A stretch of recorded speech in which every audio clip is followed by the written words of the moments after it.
The best way to understand symbolism, I think, in a modern world is to understand the problem of complexity, which is that when you look out at the world, we see things. We see the world kind of, let's say, appear to us in a certain way. But if we're attentive and we think about it, we realize that every aspect of the world that we see is infinitely complex, right? From the glass that I'm drinking of, to the table in front of me, to the sounds that I hear.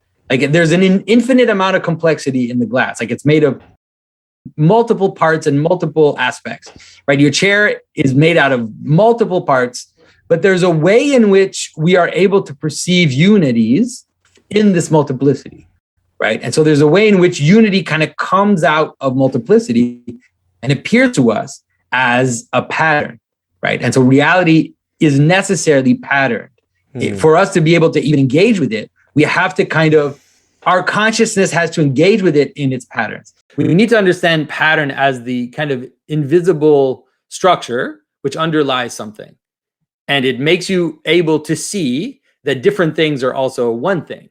So for me to be able to recognize that a face is a face, it means that I'm able to recognize across different faces that I'm looking at the same thing or something which has the same essence.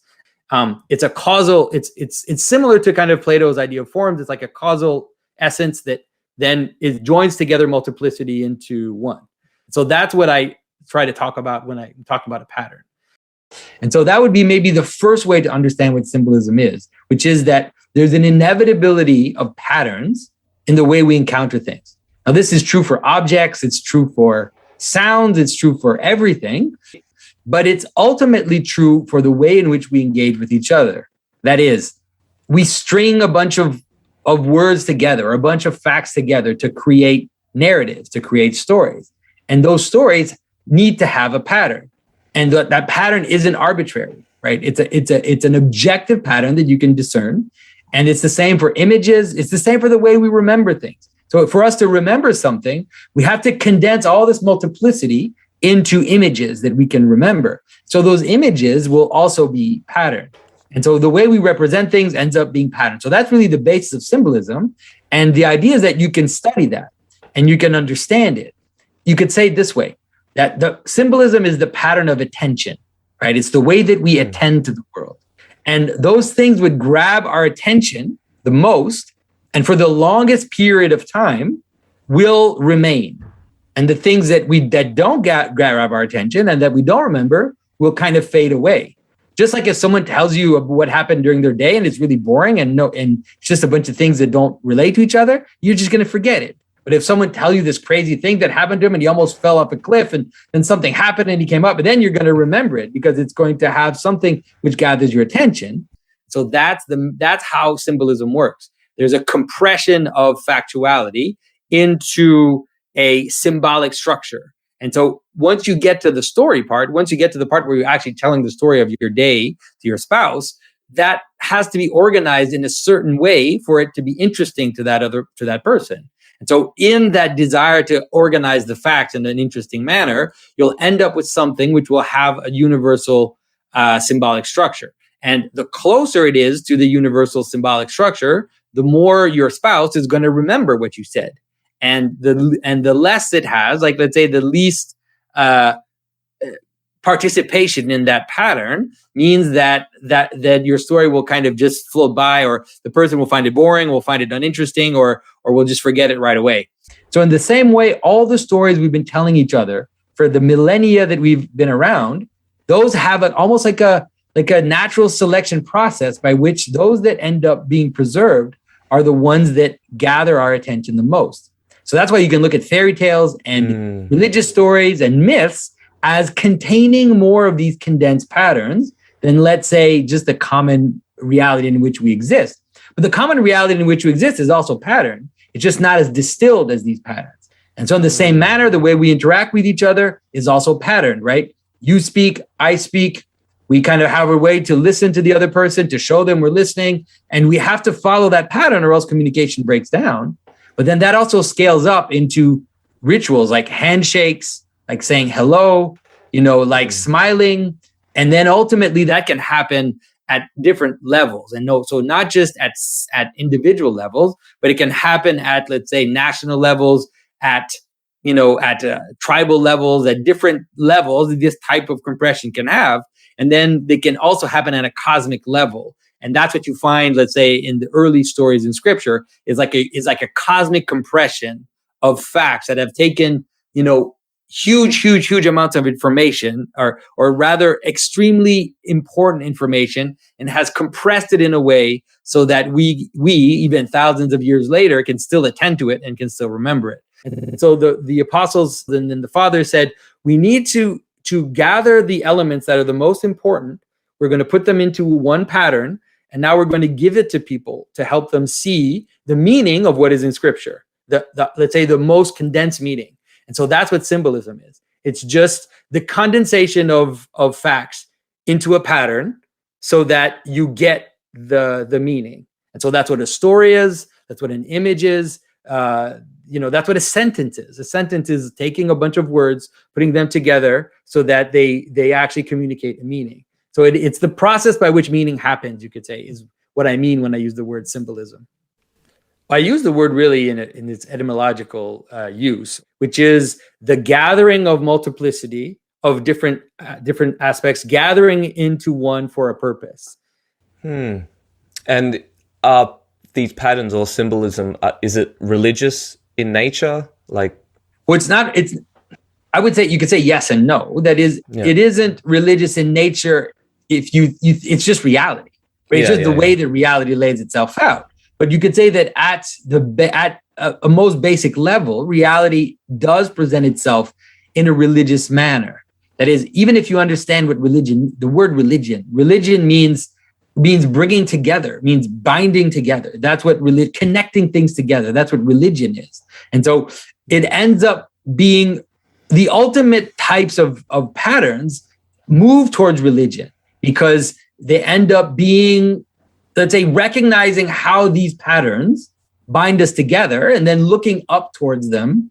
You could say consciousnesses. It's not just even pattern. Even consciousness has this pattern. And so you have something which binds the community together. They recognize it. They celebrate it together. They sing songs about it. They end up giving things to it, and so then you have the image of the king or the image of a god and the image of these heroes that we venerate from antiquity. And so it does end up looking religious in its kind of ultimate sphere, but it scales all the way down to, like I said, a handshake or just kind of simple social rituals. It's like symbolism is the actual pattern by which you're able to attend to something. Let's say you take the story of Christ, I don't know, at the wedding of Cana. There's a million things that were happening in that event. There were indefinite amount of things happening at the same time in that place, and notwithstanding around it, right? It's like there was crinkle in his robe. There was, dirt on his sandals. There's a million, like billions and billions of things happening. And so in order for you to be able to attend to what was happening and to get meaning from it, you have to condense those facts into a narrative. You have to choose facts, and then you have to string them together in a way that I will recognize that this is a unit. And so even the literal meaning of a text is already symbolic.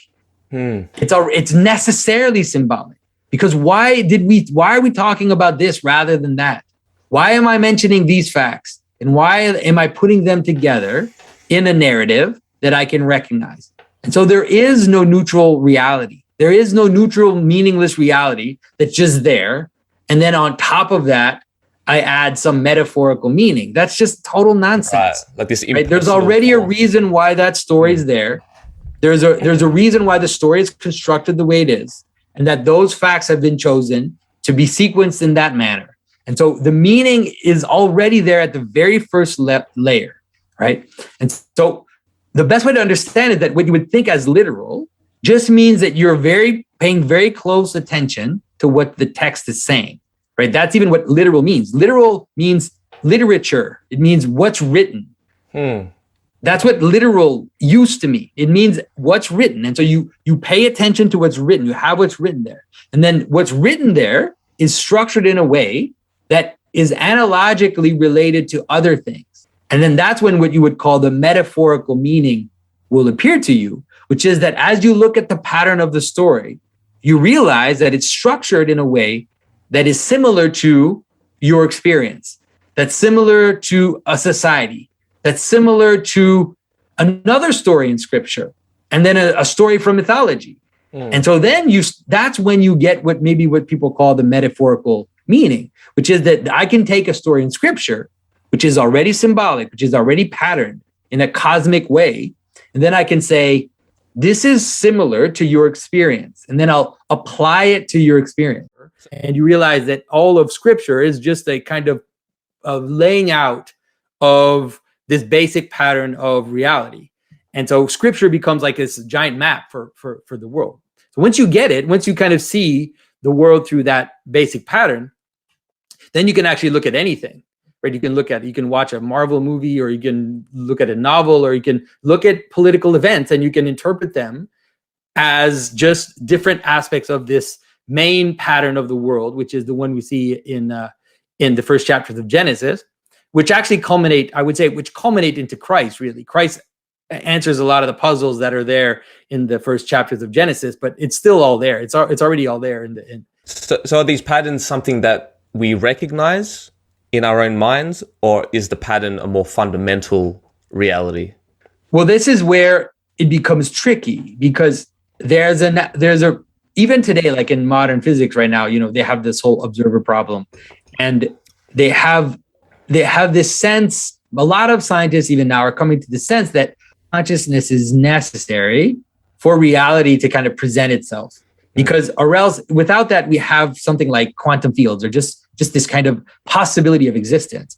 And so you can't completely disassociate mind from the manner in which reality becomes patterned, because it is kind of an invisible pattern which manifests itself in reality. So you can't completely distinguish it. The problem we have is that since Romanticism and since, kind of modern philosophy, we tend to somehow think that mind is subjective in the sense of idiosyncratic and relative to you, like relative to your opinion, let's say. Yes. But that's not true. Let's say there's something objective about mind and the way in which these patterns present themselves to us.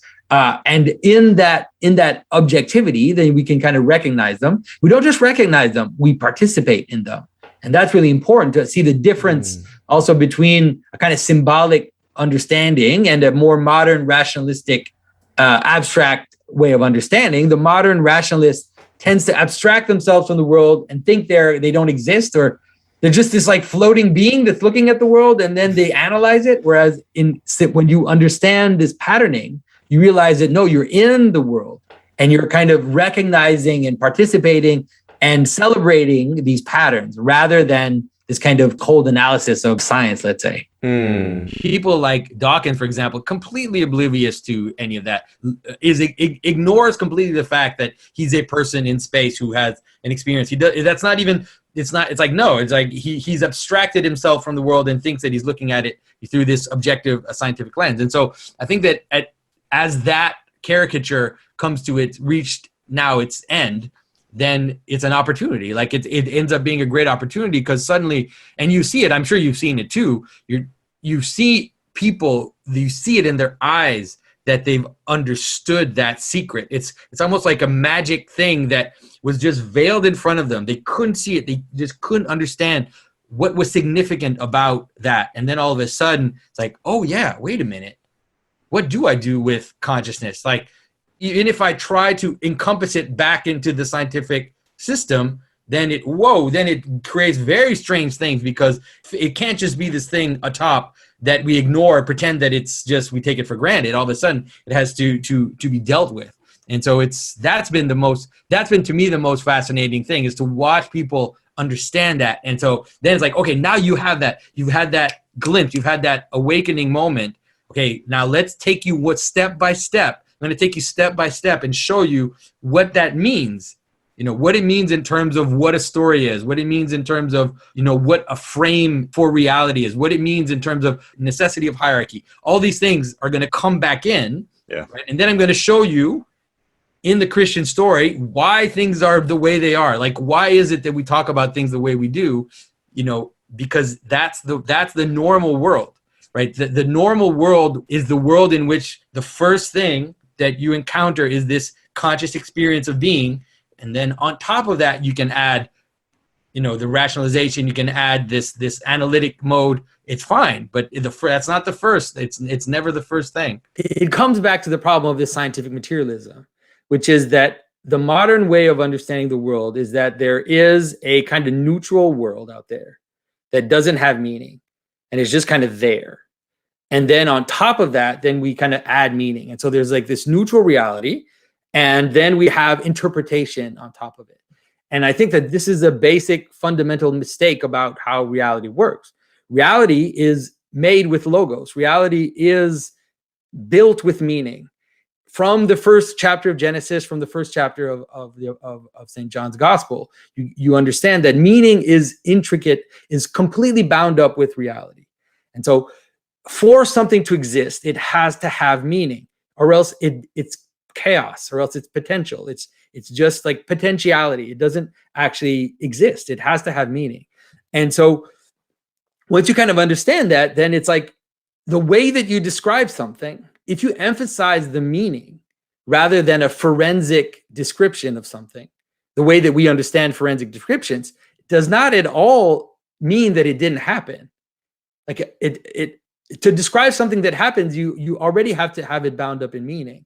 And so everything in scripture is describing events. Like there's nothing in scripture unless it's like a parable, but like let's say when it describes events in scripture, it's describing events that happen. It's just not doing it in the same way you would describe a crime to a police officer. And it's not doing it in the same way that you would like describe how to build a table from IKEA. Like they're just different ways of describing reality based on the meanings that you want that description to have. And that's completely fine, because the world is first of all based on meaning and not on this neutral factuality, which is supposedly down there. I don't know if that can be helpful to understand. Like when you describe something, you're always describing it for a reason, and that will actually form the way you describe an event. And that's completely fine, and it's inevitable. Question that has occurred to me is the symbolic way of thinking contra rationality? Is it in dialogue or competition with rationality? It is not at all. It is actually, symbolic thinking is extremely rational, but it is rationality knowing its limit, you could say, which is the pattern of the symbolic pattern also includes the places where rationality breaks down. And so it's like a kind of meta rationality where it sees rationality, but it also understands, it also is able to see its limits. And in the entire pattern, it's able to embody both the 6 days of work and the day of rest. It doesn't just have the 6 days of work. It doesn't just have the rational, because the word isn't just made from rational, right? The irrational is part of the world. And so I think that that's actually the value of what we're trying to propose, is to be able to bridge the gap and help people find a way to keep a rational capacity, but just have it in its place, and not to oppose it, not to oppose science or technology or to oppose reason at all, but to also understand where is its proper role, and also what is its proper function. Like it has to be aimed towards something which is beyond rationality, because you can be very reasonable and use all your capacity for reason to create, a virus that will kill all of humanity. And you can do it. You can use your reason to do that. You can use your reason to do all kinds of things. And so we're also trying to point to people that the purpose towards which rationality is aimed is super rational. It can't be rational. It cannot. So the pattern is a pure intuition. And I don't know what to say besides that. And that's going to be annoying for a lot of kind of materialists. But there is a sense, and it's a universal sense. It's not just in Christianity. It's almost in every religious system, that humans have a capacity to intuit reality, to intuit the real pattern. And that intuition is not reason. Reason flows from that intuition. So it's a direct grasping of the pattern. But then you can't, when you bring it back down into the world of manifestation, you have to translate that, or you have to embody it. You have to give it form, and then you can talk about different patterns. And the only way to help people see or to intuit the actual pattern is to I mean, there are different ways, like Zen koans, or like there are different ways to kind of provoke that in people. The way that I try to do it is to give you a bunch of analogies that you don't think fit together. Like all these examples of things you don't think actually have something in common. And then all of a sudden you see that they have something in common, and it gives you a little glimpse, and it appears to you like an insight, like a spark. You have this like scent that it's coming together. And often you can't hold on to that. It'll kind of, you'll get it and then it'll go away. But that insight is described in every single religious system that ever existed. It's like this kind of this glimpse of reality, and then this kind of fade away. And so it's going to be annoying what I'm going to say, but it's like, that's what my truth claim is grounded in.